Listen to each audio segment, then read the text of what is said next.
The scent of carnauba wax had always been the same.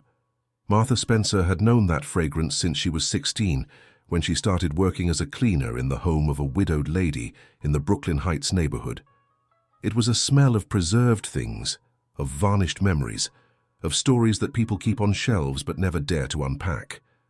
Now, at 43, she carried the same old bucket, the same cloth, the same discreet determination, entering Caldwell Manor for the first time, in the Upper East Side neighborhood of New York City. The hiring had come through a trusted agency, the same one Martha had used for 15 years. The agency lady had warned her. The boss was demanding, the house was large, and the salary was double the market rate because the demands were also double. Martha hadn't asked anything else. She never asked more than necessary. She had learned that early on in a place where too many questions could bring painful answers. She entered through the back door, as was customary, and was greeted by Mrs. Perkins, the 60-something housekeeper, who had managed the mansion's backstage for over 2 decades. Perkins was a woman of few smiles. Her hair always pulled back in a low bun, and a list of rules she recited without breathing. Never enter the third-floor study without being called. Never move objects in the music room. Never ask about the portraits in the hallway. Martha mentally noted each instruction. The last one, however, hung in the air like a question: the portraits in the hallway. She was instructed to start with the east wing, which included the main hallway, the formal dining room, and the library. Perkins left her alone with the bucket and a hand-drawn map of the first floor. Martha began with the hallway. It was a wide hallway, with white marble floors veined with gold, flanked by tall windows that let in a soft, oblique afternoon light. On the walls, paintings in heavy frames, landscapes of Virginia farms, a portrait of a white-mustached gentleman who must have been the family patriarch, still lifes of fruits no one would ever eat, and right in the center, a single portrait that seemed not to belong to the collection. It was the portrait of a boy. Martha stopped. The boy must have been about 4 or 5 years old. He was sitting in a dark wooden chair, wearing navy blue overalls with an embroidered pocket on the chest. His eyes were honey brown, slightly almond-shaped, and his lower lip had a specific curve, a soft pout that indicated someone who was always about to say something important, but hadn't yet found the right words. His hair was dark, slightly wavy, and there was a small, almost imperceptible, crescent-shaped mark on his forehead. Martha dropped the cloth. She got so close that her breath slightly fogged the varnish of the frame. Her heart raced in a way she hadn't expected, a way she hadn't felt in many years, perhaps since that night she heard the door of room 14 slam for the last time, and knew without anyone needing to tell her that Rob would not be coming back. Rob. She didn't call that boy Rob. No one at the orphanage did. The official name on the documents was Robert Nelson, just a name, a fabricated name. But among the children, among those who slept in the lined-up cots of St. Benedict's home in rural Virginia, he was simply Bobby, the piano boy, the boy who drew, the boy who said he had a rich brother who would come for him one day, the mark on his forehead, the lip, the almond-shaped eyes. Martha took 2 steps back. She took a deep breath. She looked at the portrait again, this time with reason trying to contain what instinct had already decided. It was him. She didn't know how it was possible. She didn't know what that portrait was doing there, in that mansion, in that white marble hallway. She didn't know the name of the boy in the portrait. But she knew with a certainty that came from a deeper place than logic, that that boy and Bobby from the orphanage were the same person. Her hand trembled as she picked up the cloth again. She finished the hallway almost without seeing what she was cleaning, her hands moving out of habit while her head worked alone, reorganizing old memories, fitting pieces of a puzzle she had never known existed. Ethan Caldwell was in his third-floor study when Perkins knocked on the door with the usual Monday announcement. The new staff member was in the house. He thanked her with a short gesture. Ethan was 48, owner of a logistics company group, and had a cultivated habit of not getting involved in the daily running of the mansion. Perkins handled that. That's what Perkins was there for.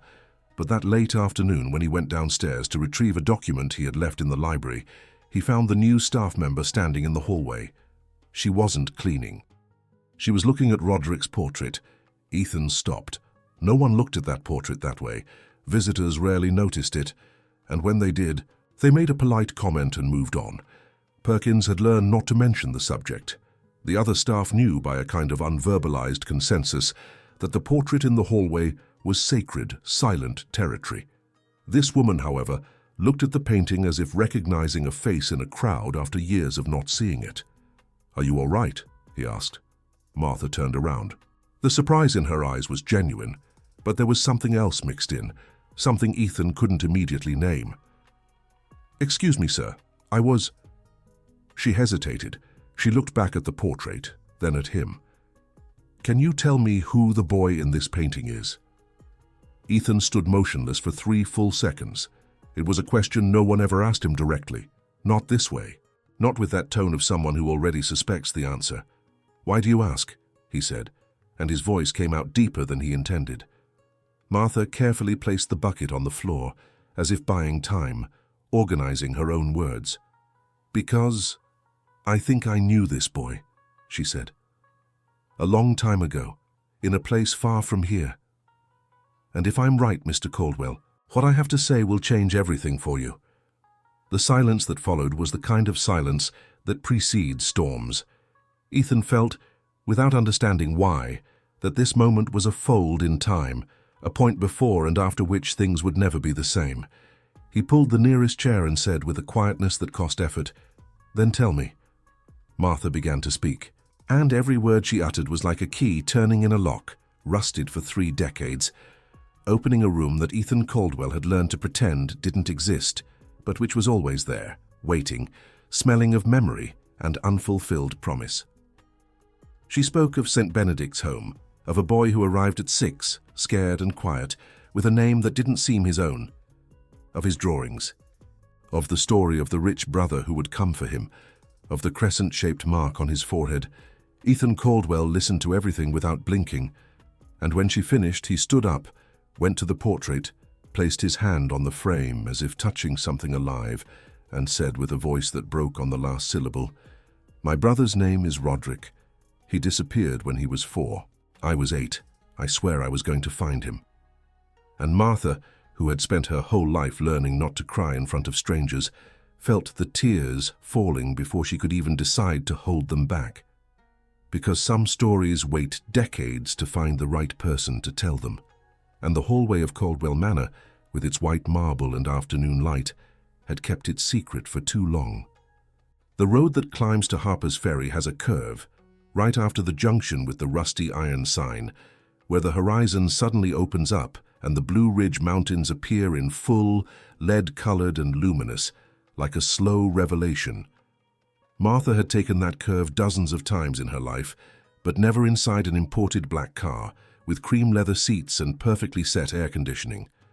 Never beside a man who held the steering wheel with both hands and remained silent for 5-10 minutes, staring at the road as if it could answer questions. Ethan Caldwell had decided to go to the orphanage personally, the same night Martha told him the story. He didn't sleep. She knew this because she was staying in the mansion's guest room at his request, and at 3 in the morning she had heard footsteps in the second-floor hallway, slow back and forth, the gait of someone who cannot stop.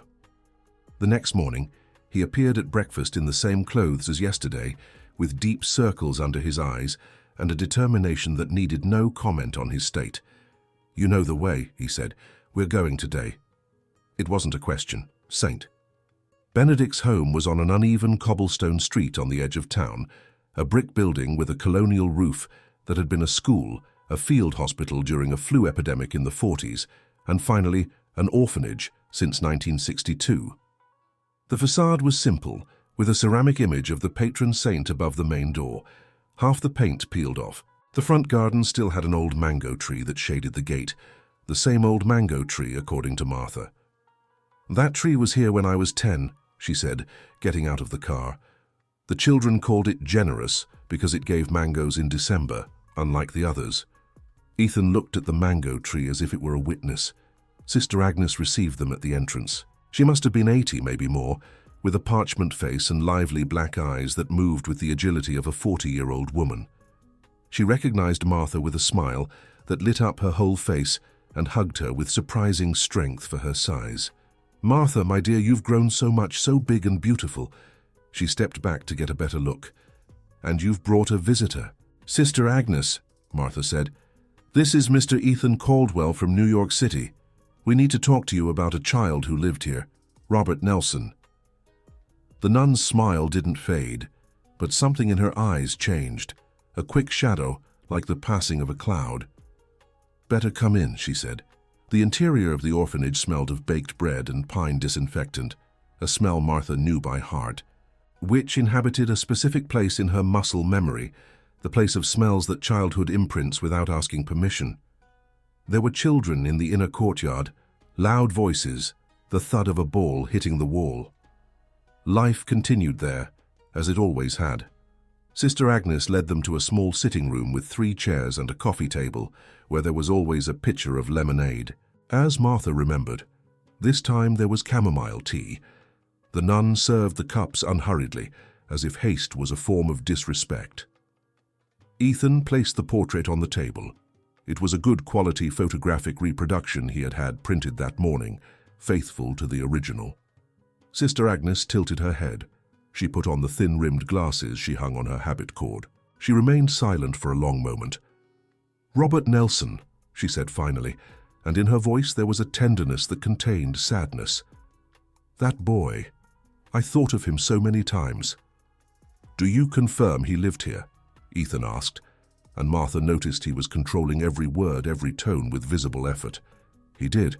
He arrived in March 1993, if my memory serves me right. He was about 6, skeletal, very scared. A young social worker brought him, a woman I had never seen before and never saw again. The papers said his parents had died in a car accident on the highway. But the papers..." The nun paused, and the pause carried weight. "The papers never seemed right to me." "Why?" Ethan said. "Because true documents have a different smell from hurried documents. 40 years caring for children teach you to distinguish the two." She clasped her hands in her lap. "But what was I to do? I had a frightened boy in front of me. My job was to care for him, not challenge government paperwork."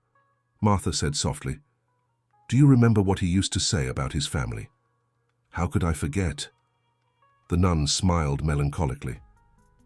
"He spoke of a big house, with a garden and a piano. He spoke of an older brother who would come for him one day. The other children teased him, said he made up stories. But I never doubted it." She looked at Ethan. "A child who invents stories to console themselves lies in a specific way, adding details each time, losing the thread. Robert didn't. He always told the same thing, in the same way. A house, a garden, a piano, a brother." Ethan had to lower his head for a moment. Sister Agnes waited with the patience of someone who had spent her whole life learning that silence also cares. "He ran away," Martha said, to fill the space while Ethan composed himself. "I remember, he was about 14 after a fight with Gilbert." "Gilbert was a problematic boy," the nun agreed. "But Robert was so anxious during that period, anxious and restless, as if he knew time was running out in some way he couldn't explain." She stood up with the carefulness of someone who treats her knees well. "But there's something else I kept, all these years. I kept it because I knew that some days someone would come asking." She left the sitting room. Ethan and Martha exchanged a look. Neither spoke. The nun returned 4 minutes later with a cardboard box, the kind used for baby shoes, closed with a faded elastic band. She placed it on the table and slid it towards Ethan with a calmness that was somehow ceremonial. "Before he left, Robert hid this behind the dormitory wardrobe. I found it a week later. I kept it without knowing why. Our heart sometimes knows things that our head hasn't learned yet." Ethan opened the box. Inside was a drawing, made on brown paper, with worn colored pencils. The wax faded from so much use, the colors uneven. A large house, windows lit yellow, a garden with round trees the way a child draws. In front of the house, clearly visible, 2 boys holding hands, one smaller than the other. And in the background, visible through the window, the unmistakable silhouette of a grand piano. Below the drawing, in a child's handwriting trying to be careful, was a sentence. Ethan read it silently first. Then he read it aloud, because Martha couldn't see it well from her angle. and perhaps because saying it aloud was a way to make real what was on the sheet. "One day my brother will find me." And below the sentence, signed in slightly different handwriting, as if the child had paused, taken a deep breath, and then written with the utmost seriousness he was capable of, Roderick Caldwell. The lemonade Sister Agnes had served the day before was cold on the coffee table in the hallway when Ethan finally looked up from the paper. His face was wet, and he was doing nothing to hide it. Martha held her own hand with the other, her fingers tightly intertwined. "He knew who he was," Ethan said. His voice was broken but firm. "All these years, he knew." Sister Agnes inclined her head. "And he believed you would find him," she said. Ethan folded the drawing with excessive care, as if it were the most fragile thing he had ever touched. And perhaps it was.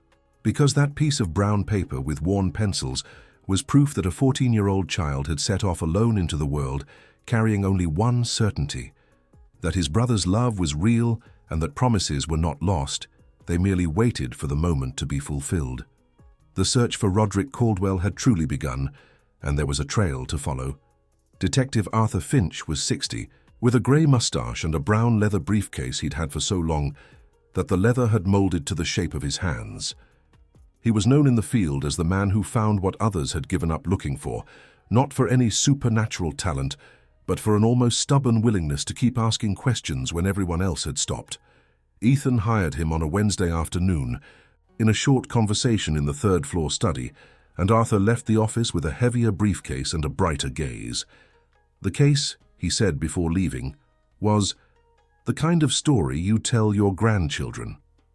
Martha had returned to her work routine at the mansion, but it was a different routine now. When she passed through the hallway and saw Roderick's portrait, she no longer felt the disconcerting shock of the first day.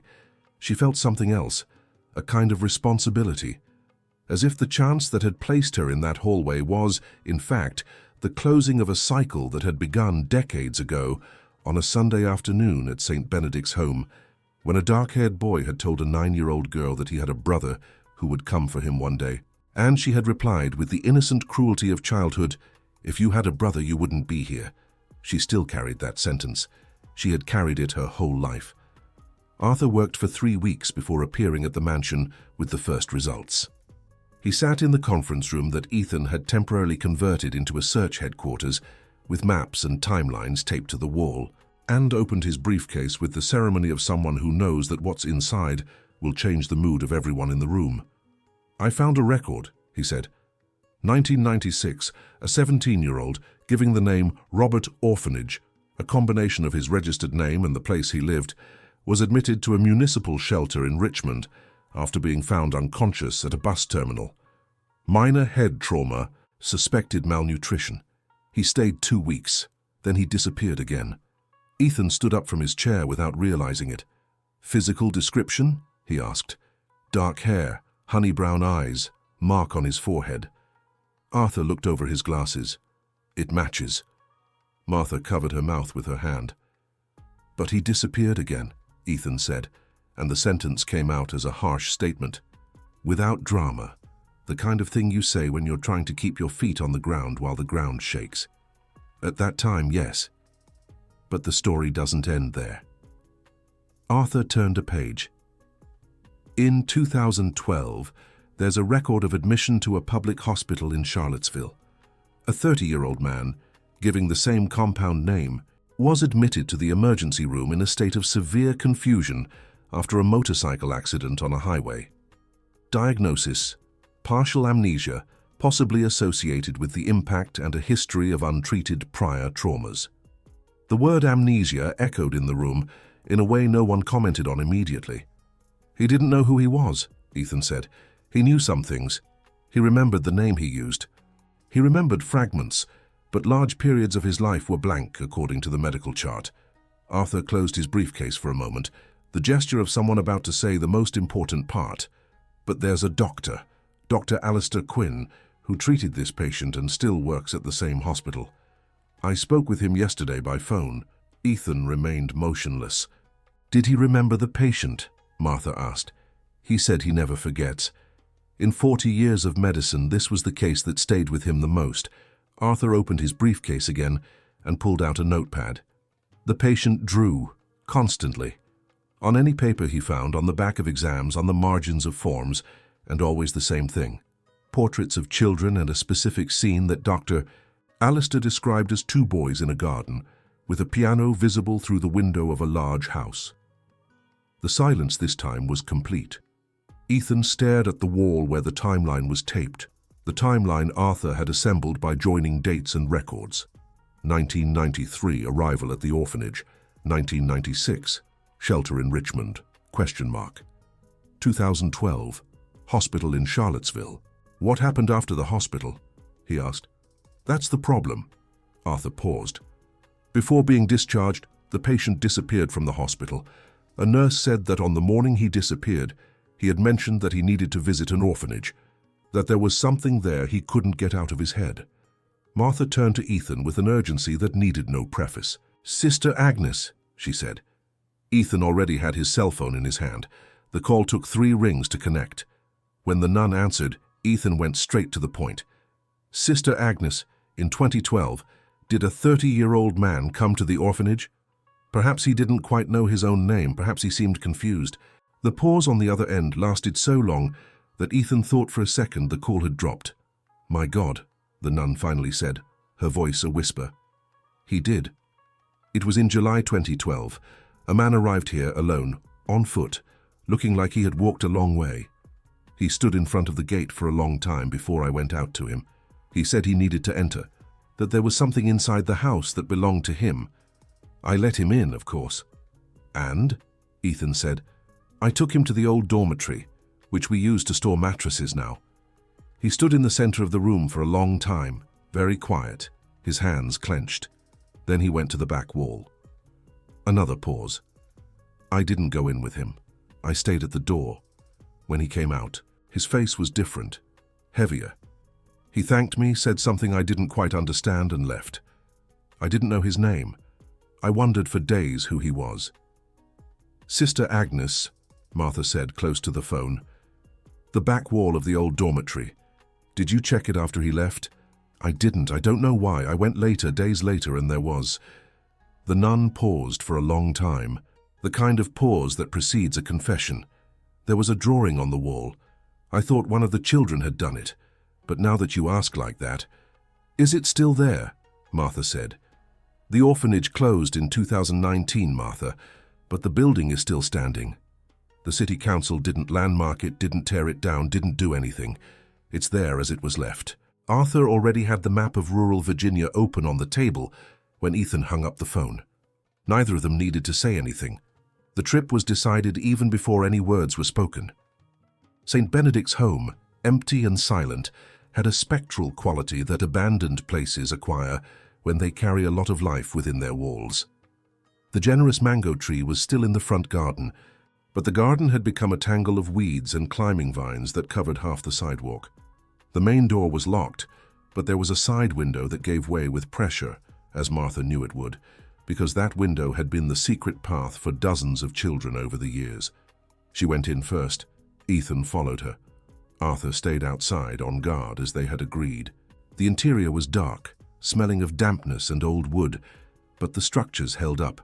The main hallway with its whitewashed walls was intact. The dining room to the left with the wooden tables still in place. The cement staircase that led up to the dormitory, each step an echo of the past. Martha went up first without hesitation. She knew every step. The old dormitory was filled with stacked mattresses and donation boxes that no one had taken. Martha walked past all of it without looking, went straight to the back wall, the wall behind the last cot in the left row, where she remembered sleeping for a few years before being transferred to the older girl's room. And it was there. The drawing had been made with what looked like charcoal, thick and confident, the line of someone who already knew what they were doing. The same scene as always, the big house, the piano visible through the window, the two boys. But this time without color, just dark lines on the peeling whitewash and a different quality in the stroke. More mature, more controlled, sadder. Below the drawing, in adult cursive letters, the sentence, I came back, but no one was waiting for me. Ethan stood before the drawing for a long time. Martha stood beside him, silent, letting him take the time he needed. When he finally turned, his eyes dry from so much restraint, he said, "He came back. Even without complete memory, even without really knowing who he was, he came back to the only place that held something of him. And there was no one." "Sir, but there was the drawing," Martha said, "and the drawing waited for you." Ethan took his cell phone from his pocket and photographed the entire wall. Then, with a delicacy she hadn't expected from him, he passed his hand over the outline of the drawing without touching it, like someone greeting from afar. His brother had been there, and he was going to be found. Arthur Finch had learned over 35 years of investigation that the truth rarely appears whole. It arrives in pieces, each piece with its own sharp edges, and it's up to the investigator to put the fragments together without cutting themselves too much in the process. The Caldwell case was proving to be exactly that type. Each answer opened 2 new questions, and each clue found revealed a gap that had been invisible until then. The question Arthur had kept to himself, avoiding voicing it aloud so as not to anticipate unnecessary pain, was the question of origin.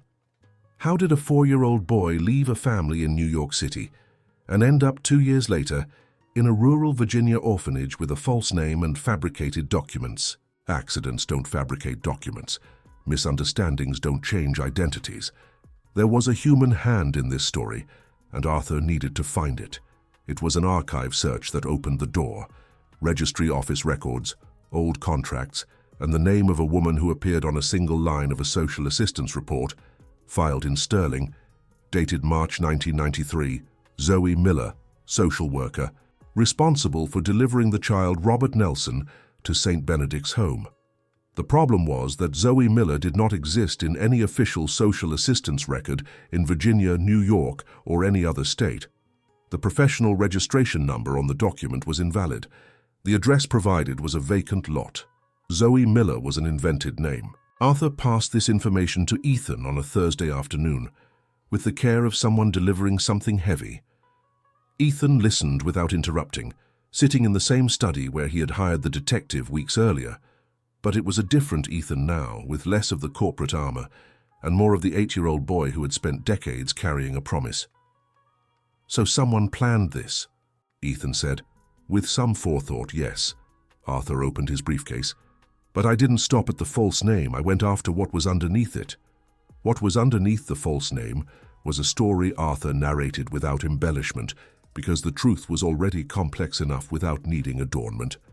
A 2001 investigation, conducted by a retired prosecutor from Charlottesville named Fletcher, had identified an informal network operating in the 90s, facilitating unregistered adoptions for childless couples who preferred to avoid lengthy legal processes. It wasn't trafficking in the sense the word evokes. There was no open commerce, no formal organization. It was a network of acquaintances, of favors and counter-favors, of a nurse here, a registrar there, a person willing to play the role of a social worker without being one. Fletcher's investigation had been shelved for lack of sufficient evidence, but the case documents were public, and in one of the depositions from the case, there was a lateral reference to a 1993 incident, a boy of approximately 4 years old, of unknown New York origin, who had been referred by a woman named Zoe to a family in Sterling. The family had died in a traffic accident a few months later, and the child, without formal identity, had been sent to the orphanage system. "The family that received him was a couple named Nelson," Arthur said. "That's where the false surname came from." Ethan remained silent for a moment that seemed longer than it was. "And who is the real Zoe?" he said. "That's where the story gets complicated." Arthur took a deep breath. Prosecutor Fletcher identified a suspect. A nurse who worked at a private children's hospital in New York City in 1993, and who had access to information about families, children, medical histories. A woman named Constance Barnes. Pause. She died in 2008. Natural causes, illness, nothing suspicious. But before she died, she told a priest in confession, and the priest considered that, given her terminal condition and the years past, there was a moral duty to inform the affected family, if they could be identified, so he wrote a letter that was kept in a New York City registry office. Ethan was completely motionless. "That letter," he said. Arthur took an envelope from his briefcase, sealed, with the name written in a priest's handwriting, for the Caldwell family, if ever located. The silence in the room was the kind of silence that happens when reality hits hard. Ethan didn't touch the envelope immediately. He looked at it for a while, as if he needed to prepare for what was inside. Then, with a controlled and deliberate gesture, he reached out, took the envelope, opened it carefully, and read. Martha wasn't in the room at that moment. She was in the mansion's kitchen, from where she could see the garden and the blue pool and the jabuticaba tree that Perkins had planted on her own initiative years ago. When Ethan appeared at the kitchen door 15 minutes later, Martha knew from his face that something had been resolved, but not in a clean way, in a way that leaves a scar. He sat at the kitchen table, which he never did, and looked at the garden for a moment. Constance was paid, he said, by a family who wanted a child and didn't want to wait. The family didn't know the exact provenance, or didn't want to know. Constance guaranteed healthy children with arranged documentation and received an amount that the letter doesn't specify. In Roderick's case, she took him from a park, while my mother was talking to a friend 10 yards away. She did everything very quickly, very professionally. Martha closed her eyes for a second. And the family who received him, she said. They really died in an accident, as the documents said. That was the only true point in the whole story. He folded the letter carefully. Roderick ended up with a false identity in an orphanage because when the Nelsons died, there was no one who knew his real origin. What are you going to do with this information? Martha asked. Constance is dead, the family who hired her. Ethan paused. I'll leave that for later. Now what matters is finding Roderick. Arthur had left on the table before leaving one last piece of information he had kept as a conclusion, with the narrative instinct of someone who tells stories for a living. A recent record. Not from a hospital, not from a shelter, not from a police file. A street artist. In colonial Williamsburg, the historic town in the heart of Virginia, there was a man who participated in local craft fairs selling portraits. The information had come through a circuitous route. An art curator from Charlottesville, who knew Arthur from a previous case, had mentioned, without any apparent connection, a peculiar artist from colonial Williamsburg who painted portraits of children with almost photographic precision, and whose work drew attention for its emotional intensity. The artist used only his first name, Roderick. Arthur had called the curator with specific questions. She described him, a man in his early 40s, dark hair with some grey strands, reserved, introspective, who had lived in the town for a few years and didn't talk much about his past, who drew as if his life depended on it. Dark hair with some grey strands, Ethan repeated, to no one, looking at the garden. Honey brown eyes? The curator had confirmed. Was there a mark on his forehead, Arthur had asked, knowing the question would sound strange. She had replied, after a surprised pause, yes, a small mark, crescent-shaped. Ethan stood up from the kitchen table with a contained urgency that Martha recognized as his way of not letting emotion overtake action. Colonial Williamsburg is just over 200 miles from here, he said.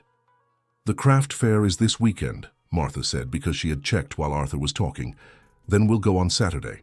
He stopped at the kitchen door and looked at her with an expression that contained more than words could hold. Martha, without you, I would never have gotten here. She shook her head because the words she had to reply were not for that moment. They were for another moment which would come later, when the story was complete.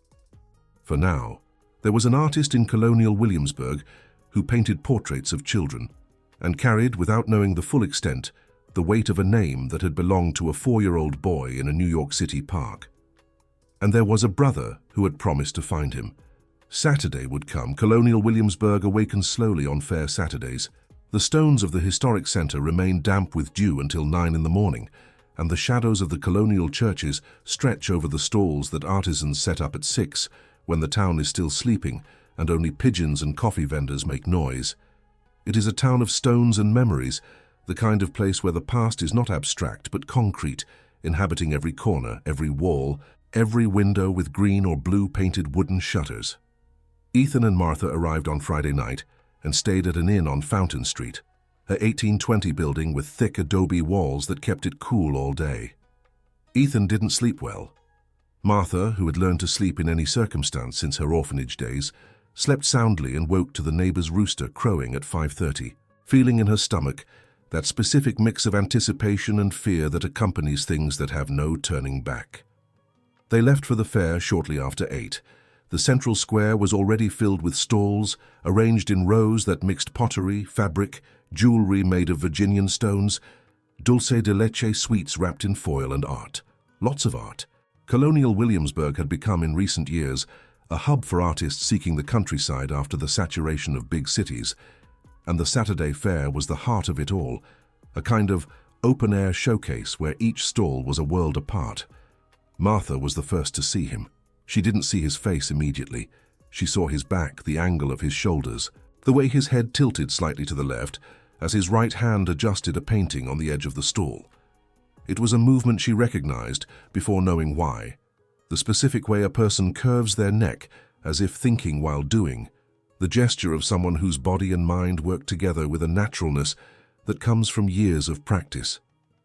She stopped in the middle of the sidewalk. Ethan, who was half a step ahead, turned to see why she had stopped. Martha said nothing. She slowly raised her hand and pointed towards the stall.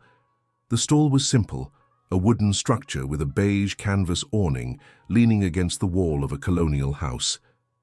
On the table, paintings of various sizes, all with the same theme, portraits of children, some alone, others in groups.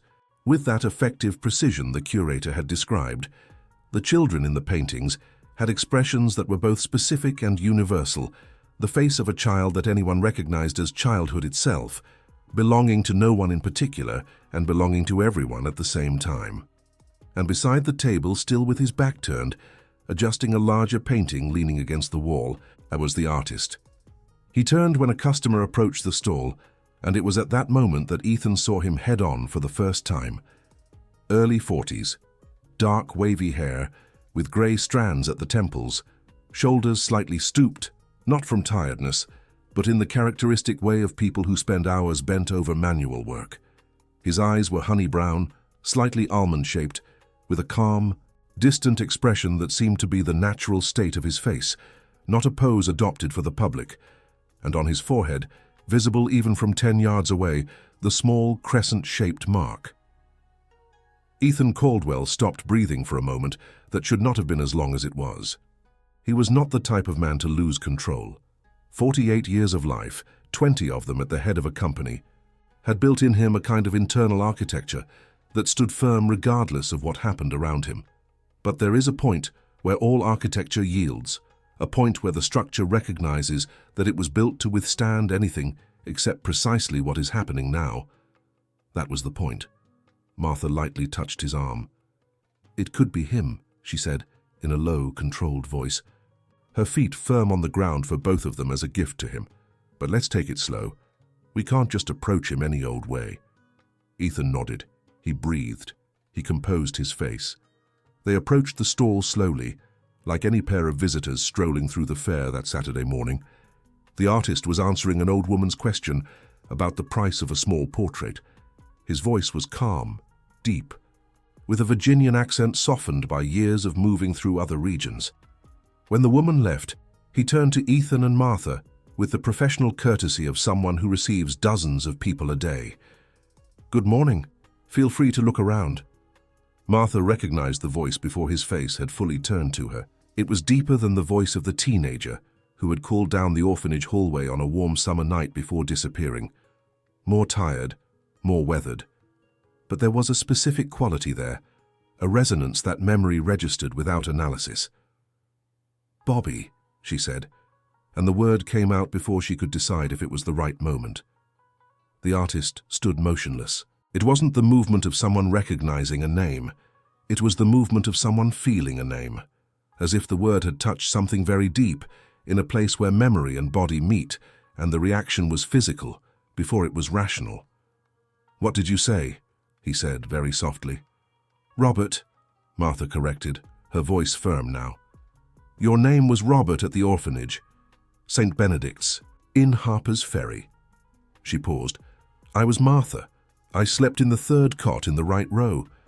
The artist placed the painting he had in his hands on the table with excessive care, the way people do when they need to free their hands but don't know what to do with them afterwards. "Harper's Ferry, huh?" he repeated. The word came out like someone testing the weight of something that had been lost. Ethan took a step forward. He pulled from the inner pocket of his jacket the photographic reproduction of the drawing made at the orphanage, the one Sister Agnes had kept for decades. The house, the garden, the piano, the two boys holding hands. He extended it to the artist without saying anything. The artist took the paper, and then something happened that Martha would later describe, to anyone who asked, as the most silent and most noisy thing she had ever seen in her life. The man looked at the drawing, and his face transformed. Not in a dramatic way, not with sobs or grand gestures. It was a slow transformation, like seeing the sun emerge from behind a cloud. Something you don't quite notice when it starts, but which, when it finishes, has changed the quality of all the light around. His honey-brown eyes filled with tears.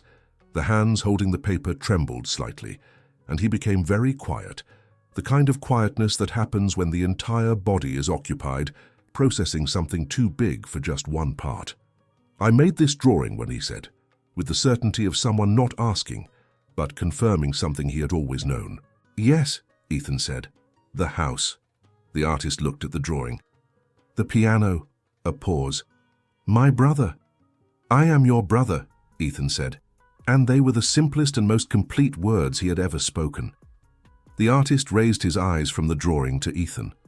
He looked at him for a long time, like someone reading a text they already know but are rereading to be sure of every word. And then, from a very deep place, which had been blocked by amnesia and time and distance, and all the ways life has of building walls where it shouldn't, something began to surface. A memory. Small at first. A living room with light-colored walls, a smell of waxed wood, the sound of piano keys, a larger hand holding a smaller hand. "Ethan," the artist said, and the word came out like water finding a path that had been closed for a long time. Ethan Caldwell, who had kept the structure standing for 40 years of unfulfilled promise, let the structure rest. The two brothers embraced right there, at the craft stall of the colonial Williamsburg Saturday Fair, with the smell of coffee and pottery all around, and the colonial stones of the historic town, silently witnessing a reunion that had taken 34 years to happen. Martha stood 2 steps behind, as she always had, giving space for what wasn't hers. But this time, for the first time in a long time, the distance didn't hurt. She had fulfilled what chance had asked of her that afternoon when she walked down the marble hallway of Caldwell Manor and recognized a face in an old portrait. The circle was closing, and there was still, in the New York City mansion, a piano waiting.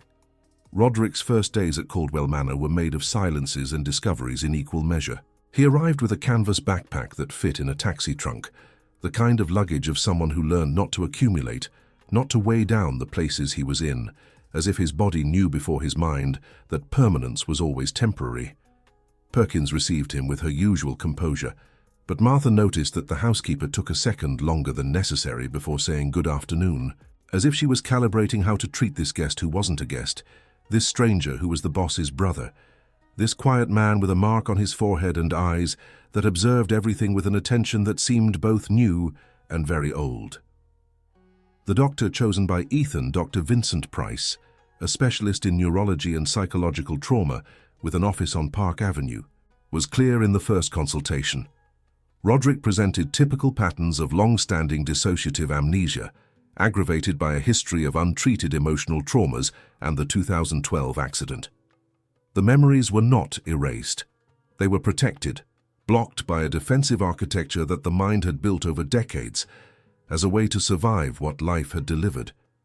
With time, with emotional security, with patience they would come. And they did, not all at once, not in an orderly fashion. Memory does not work like a file accessed by date or importance. It arrives through smells, through sounds, through angles of light that make today's afternoon seem like an afternoon 30 years ago. Roderick spent hours in the mansion's garden, sitting on a stone bench near the jacaranda tree, and sometimes Martha would see him from the kitchen window, completely quiet, his sketchbook open on his lap but his pencil still, his gaze fixed on a point midway between the garden and the past. One morning, he came down for breakfast and said, without preamble, to Ethan, who was reading the newspaper, There was a tree in our house's garden, a jabuticaba tree. Ethan slowly lowered the newspaper. There still is, he said. Roderick looked at him with that expression of someone checking if reality was congruent with memory.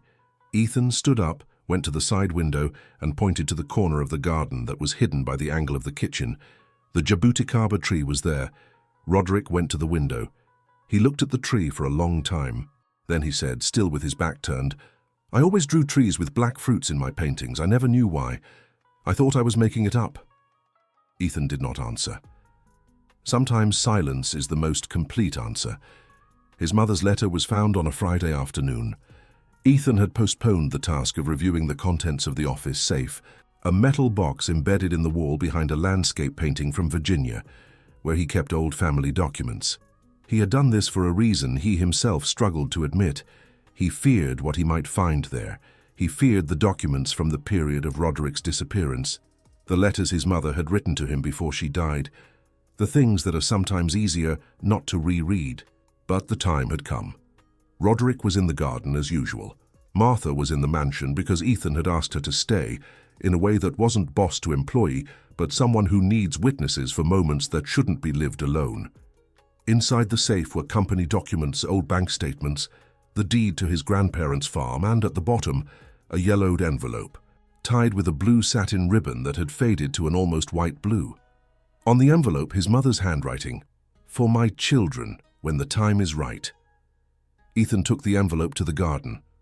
Roderick looked up from his sketchbook when his brother approached. Ethan sat on the stone bench beside him, opened the envelope and found 2 sheets of letter paper written in a firm and affectionate hand, with margins full of small floral drawings that were Mrs. Eleanor Caldwell's particular habit when writing letters. He read aloud.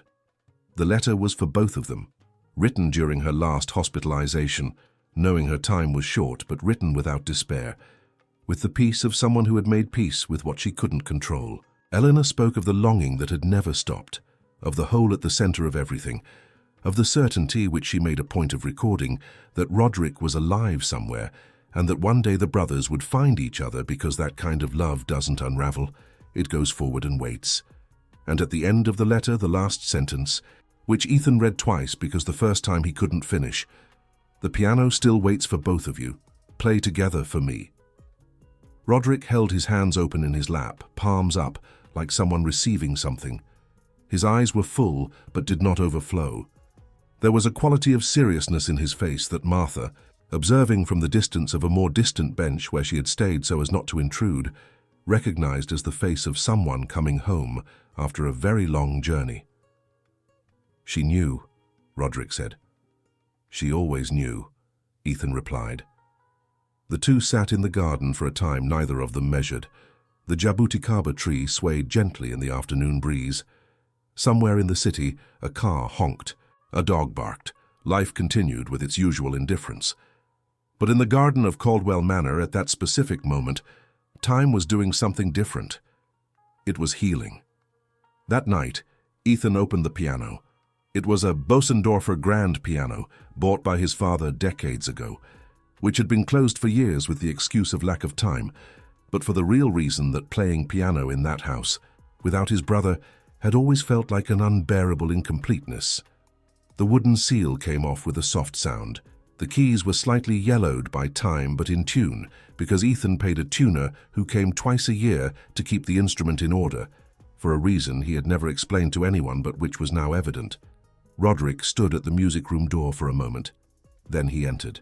He sat on the piano bench with a care that was both new and ancestral, like someone recognizing a gesture that the body made before conscious memory began to store things. He ran his fingers over the keys without pressing, just feeling the texture of the ivory, the space between each note. "I know how to play, he said in a low voice with gentle surprise. "I don't know where I learned, but I know." "Dad taught both of us," Ethan said, standing beside the bench. Roderick began to play, slowly at first, the notes arriving one by one like words of a language being remembered, not learned. A simple melody, a children's piece that his hands knew, even if his head didn't know the name. And then Ethan sat on the bench beside his brother, placed his hands on the keyboard, and continued the melody where Roderick had left off, the two instruments meeting in the middle of the music room, like two rivers reaching the same point. Martha was at the door, leaning against the frame, her arms crossed and her eyes shining in a way she wasn't trying to hide. Perkins appeared behind her, uncalled, her low bun impeccable, and her face with the softest expression Martha had ever seen on her. The housekeeper said nothing. She just stood there, listening. The two brothers played for long minutes, the music filling the mansion in a way that changed the acoustics of all the rooms. It was a childhood song, played by two men who had reached middle age by paths that should not have been separated. It was imperfect, with pauses where memory hesitated and restarted, and it was, for that very reason, absolutely true. When they stopped, the silence that followed was different from the silence before. It was a filled silence. 3 months later, on a bright Tuesday morning in September, Ethan Caldwell called a press conference in the auditorium of his corporate group on Fifth Avenue. It wasn't for business matters.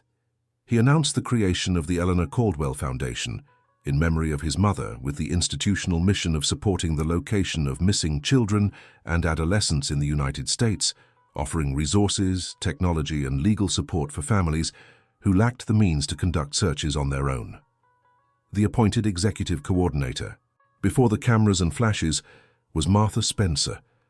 She walked onto the stage with her usual discreet composure, her posture straight, her hands calm. But when she reached the microphone, she paused, which the entire auditorium felt, and then said, with a clarity that needed no volume to reach all corners, "I spent my entire life cleaning other people's homes. I learned that every house holds stories that people can't tell alone. From today, our foundation will help these stories find the end they deserve." Roderick Caldwell, sitting in the front row, drew throughout the press conference.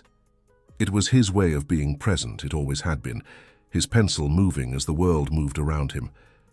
When the ceremony ended and people began to circulate, Ethan approached and looked over his brother's shoulder to see what was in the notebook.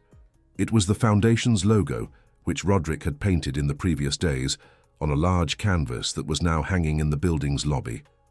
Two boys holding hands in front of a piano, the garden in the background, the jabuticaba tree in a corner. An image of where childhood should have continued, reimagined as a destination instead of a lost starting point. Below the drawing in the notebook, in handwriting that Ethan recognized as the same handwriting from the brown paper at the orphanage 3 decades later, more cursive and firmer, but with the same graphic DNA.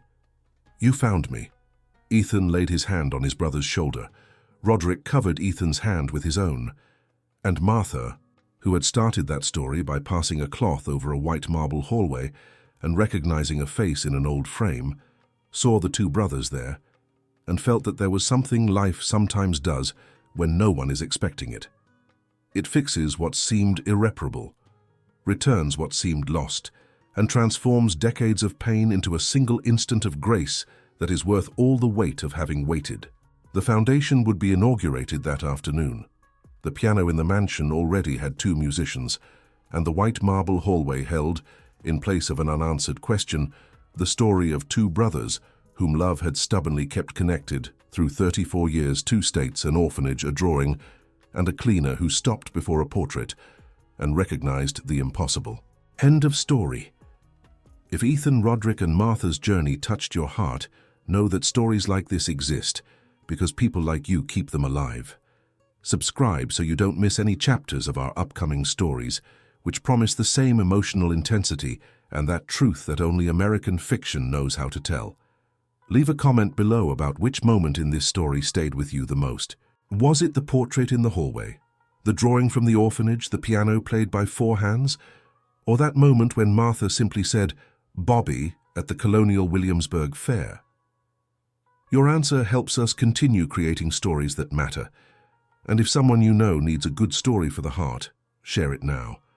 Sometimes the best thing we can do for others is to say, "You need to know this story.